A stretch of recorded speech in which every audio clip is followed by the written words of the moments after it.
Alejandra.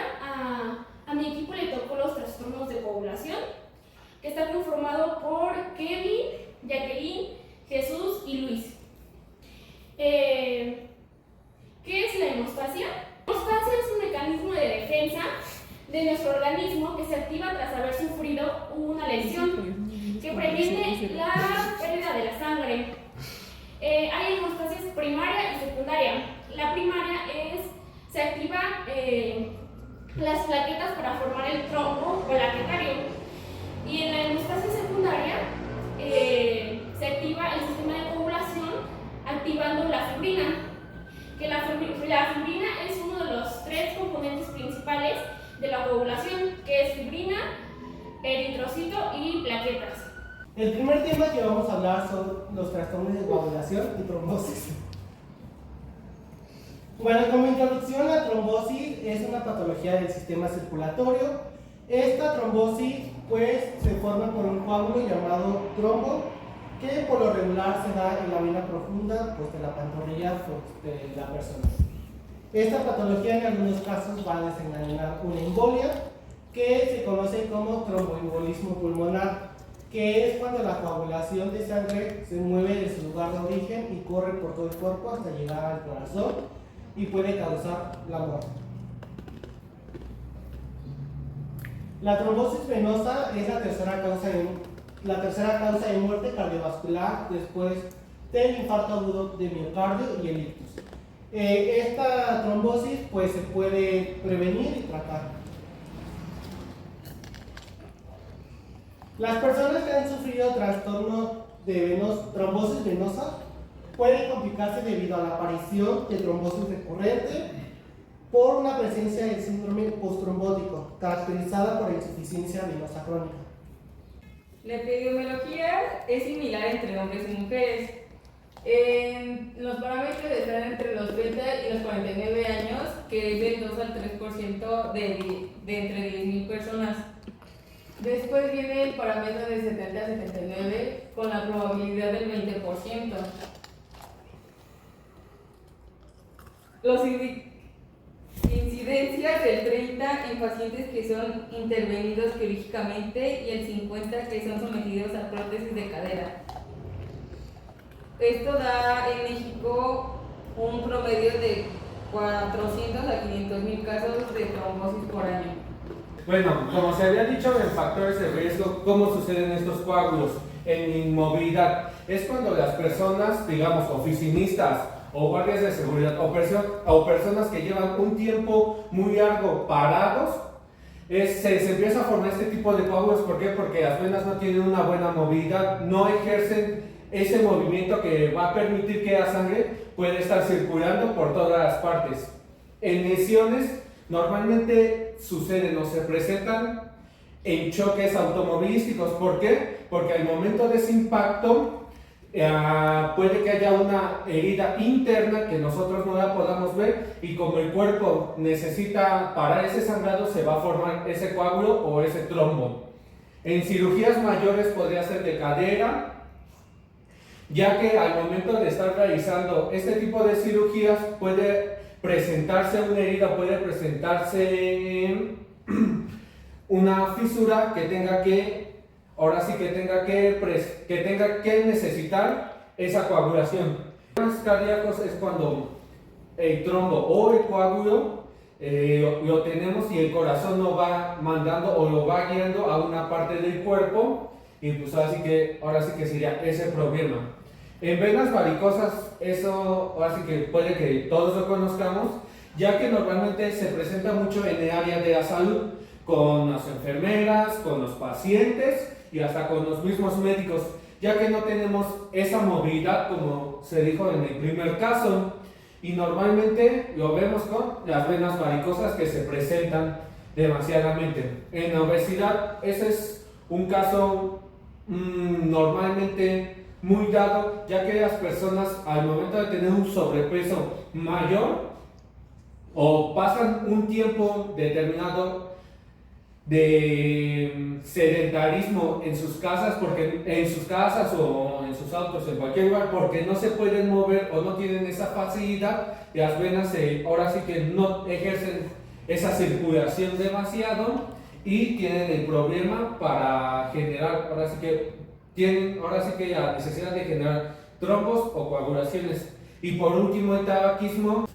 Los síntomas más habituales para la trombosis venosa profunda son dolor en extremidad afectada, que normalmente es en la pantorrilla, hay edema, por esto mismo también se siente una sensación de pesadez e incrementa el calor en la zona de donde se produce el edema.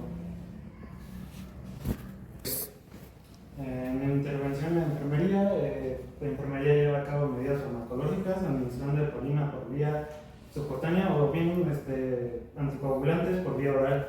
También se necesitan de diagnósticos clínicos, pruebas analíticas y los estudios radiológicos para obtener un mejor diagnóstico para el paciente. Bueno, nosotros como fisioterapeutas intervenimos aquí a través de diferentes tipos de ejercicios para favorecer la fuerza y contracción. La primera pues va a ser ejercicios de marcha. Que serían talón, planta, punta y despegue. Otra vez talón, planta, punta y despegue. En pocas palabras vamos a educar a nuestro La paciente. marcha. Como segundo punto es drenaje linfático manual. Que podría ser en cualquiera de las extremidades, que simplemente nada más es pues dar masaje para que toda la linfa pues se salga o vaya circulando como debe. El tercero sería la terapia. El cuarto sería ejercicios respiratorios que se dan comúnmente para pacientes con tromboembolismo pulmonar. Y por último, cinesiterapia. Pero también... Bueno, el siguiente tema que vamos a hablar es el trastorno de las plaquetas y de la pared vascular. Como introducción, pues los trastornos de plaquetas también son conocidos como plaquetarios, que son afecciones que se dan cuando el recuento de plaquetas en la sangre es demasiado alto o bajo, o cuando las plaquetas no funcionan correctamente, o sea, cuando tenemos pues las plaquetas correctamente, pero pues no funcionan. Estas plaquetas van a formar un tapón de sangre para sellar la herida. Bueno, existen dos tipos de trastornos de plaquetas. El primero es cuando las plaquetas son más altas de lo normal, son conocidas como trombocitosis o trombocitemia. Y el segundo es cuando las plaquetas es más baja de lo normal, se va a conocer como trombocitopenia. Los síntomas que se va a dar en la trombocitosis, como lo acabo de mencionar, es el alto reencuentro de plaquetas, va a ser dolor del pecho y palpitaciones cardíacas, dificultad de respirar, mareos, cambios en la visión, debilidad y entumecimiento en la zona afectada, cansancio extremo, dolores de cabeza, dolor e hinchazón de las piernas y pues el vaso hígado pues es más grande de lo normal. Los síntomas de la trombocitopenia, que es el bajo reencuentro de plaquetas, es sangrado de las encías, sangrado nasal o sangrado que dura mucho después de una pequeña lesión. Sangre en heces, la orina o el vómito, o heces o vómito negros que tienen aspecto de granos de café. Moretones que aparecen fácilmente, o sea, con el simple hecho a veces hasta de rozar o de sujetar, te aparecen luego. Cansancio extremo, periodos menstruales abundantes, ya que no tienes esa coagulación buena y pues puedes tener muchas complicaciones con eso. Petequías, que son pequeños puntos rojos sin elevación bajo la piel causando por pérdida de sangre de los vasos sanguíneos. Púrpura, que consiste en sangrado en la piel que puede provocar manchas rojas, moradas o amarillas amarronadas.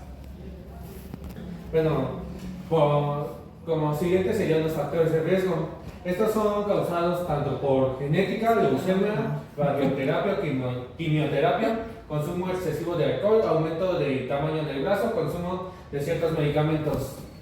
Causa genética. Esto normalmente se emplea o aparece cuando en nuestro gen o en nuestro gen uno de nuestros familiares tuvo este tipo de problemas o las plaquetas eran demasiado altas o demasiado bajas. En leucemia, esta es una enfermedad muy común o que normalmente se presenta en demasiadas personas, en el cual, como ya habíamos explicado, por un pequeño roce o hasta por un pequeño golpe o nada más por haberlos tocado, normalmente se presenta una herida en la piel. Radioterapia o quimioterapia. Esto normalmente le pasa a personas que tienen cáncer, ya que a veces los medicamentos suelen ser demasiado agresivos con el organismo y con el sistema. Consumo excesivo de alcohol. Normalmente esto causa por el tipo de bebidas que normalmente consumimos o por el alcohol excesivo que tenemos en nuestro cuerpo. Aumento del tamaño del vaso. ¿Cómo es? En el aumento del vaso es ahora sí que una afección del organismo, ya que normalmente a veces es demasiado grande. Y por último, el consumo de ciertos medicamentos. A veces nosotros, por consumir medicamentos que no conocemos completamente todo lo que traen, eso causa que nuestra sangre tenga ese tipo de problemas o de nuestras plaquetas tengan ese tipo de problemas. En la epidemiología, en los adultos mayores, la trombocitopenia se presenta en adultos que son más de 50 años. Los que son de tipo hereditario perjudica más a los bebés y a los niños. En México, por cada año se encuentra de 2 a 4 casos por cada 100.000 personas. La intervención de enfermería serían los medicamentos para altas plaquetas como anagrelida y hidroxiurea. Este tipo de medicamentos lo que nos va a ayudar es que si nuestras plaquetas son demasiado altas y están formando coágulos, cuando nosotros lo que queremos es que ahora sí que la sangre se mueva por todo el organismo, eso que va a causar que las plaquetas bajen. Los medicamentos que bajan plaquetas como inmunoglobulina, anti-D, inmunosupresores y rituximab. Bueno, eso es lo que va a ayudar, y normalmente en donde se utiliza mucho o es en cirugías o es para pacientes que las plaquetas las tienen muy bajas y no pueden ahora sí que formar un coágulo o no pueden hacer el detenido de sangre. La intervención de cirugías como esplenectomía, trasplante de médula ósea o transfusión de plaquetas. Esto es cuando ahora sí que lo hacen los médicos, pero también la enfermería está cuando se hace una intervención al paciente. ¿Para qué? Para que puedan ayudar a sus plaquetas a que tengan un buen funcionamiento. Bueno, yo les voy a mencionar uno de los trastornos de coagulación que se llama hemofilia. Hay 3 tipos: hemofilia tipo A, B y C. En la hemofilia tipo A, el factor que se encuentra deficiente es el factor 8. Y la hemofilia es un trastorno hemorrágico hereditario en el cual la sangre no coagula de manera adecuada. Algunos síntomas es la inflamación, los hematomas, hemorragia en las articulaciones y demás. A continuación les voy a mostrar un video en el cual van a hablar un poco más acerca de eso y sobre cómo podemos intervenir nosotros como oficios. Fisioterapia en hemofilia. La hemofilia es una enfermedad congénita con baja incidencia que afecta a hombres y en la que está alterada la coagulación sanguínea. Como la sangre no coagula bien, se producen sangrados, incluso sin causa aparente, con frecuencia a nivel muscular o dentro de las articulaciones. El sangrado es el principal responsable del deterioro de las articulaciones de los codos, tobillos y rodillas, que lleva a una menor movilidad y, por tanto, a una musculatura más débil y atrofiada. Los fisioterapeutas tenemos una labor muy importante para mejorar la salud y la calidad de vida del paciente con hemofilia. El alivio del dolor, favorecer la eliminación del hematoma, la reabsorción de la sangre y actuar sobre el proceso inflamatorio. Mejorar la movilidad del paciente, ayudarle a conseguir una condición física adecuada, mejorar su calidad de vida, prevenir y tratar secuelas que pueda padecer a nivel musculoesquelético. Para ello, la fisioterapia cuenta con herramientas como el ejercicio terapéutico, prescrito según la condición física del paciente y la salud articular, adaptándose a sus necesidades y preferencias, siempre teniendo en cuenta el tratamiento farmacológico prescrito por su hematólogo. También la kinesiterapia, termoterapia, electroterapia, magnetoterapia, láserterapia, hidroterapia y ultrasonidos, sin olvidar el gran papel en la educación del paciente y de los familiares. En conclusión, la figura del fisioterapeuta ayudará a mantener o mejorar la calidad de vida del paciente con hemofilia mediante la promoción de una vida más activa, así como la prevención y el manejo de las complicaciones musculares y articulares que generalmente acompañan a esta enfermedad. No olvides que estamos para ayudarte y acompañarte durante todas las fases de la enfermedad. Bueno, pues les agradecemos por su atención y espero que les haya gustado nuestra exposición. Espero que sirva para más o menos entender este tema.